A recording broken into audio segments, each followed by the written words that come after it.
In my opinion, changing diet by replacing dairy or animal fat full of saturated fatty acids with processed seed oils composed of polyunsaturated fatty acids is not a sound dietary decision. As I've summarized throughout the previous 3 podcast episodes, replacing saturated fat with polyunsaturated fat lowers LDL cholesterol, but clinical outcomes are unchanged and even worsened for people over the age of 65, as demonstrated by the Minnesota Coronary Experiment. We can also look at human history and note that for most of our species' history, the human diet has been composed of whole or minimally processed foods in which very little polyunsaturated fat from seeds is present. This was until the Industrial Revolution of late 1800s and early 1900s when we got the creation of industrial seed oils. These highly processed oils that get extracted from soybeans, corn, rapeseed, which is the source of canola oil, cottonseed, and safflower seeds.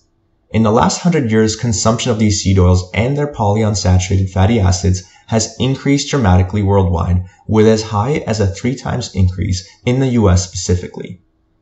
This is vastly greater than what our bodies would have adapted to over the hundreds of thousands of years of evolution when polyunsaturated fat from these seeds wasn't so easily available.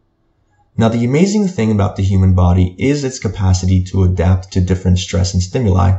However, we're talking about large quantities of seed oil consumption over the last 100 years against hundreds of thousands, if not millions of years of human evolution where polyunsaturated fat consumption from seeds made up only 2 to 3% of total calories. That's less than half of what it is now.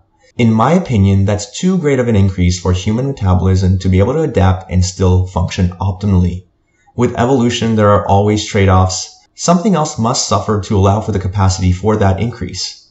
That and the highly questionable production process of seed oils is why I don't recommend to my friends and family and my clients to consume seed oils like soybean oil or even packaged foods that use seed oils in their ingredients list.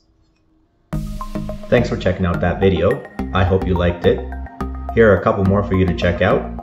And if you haven't done so, please subscribe to my channel.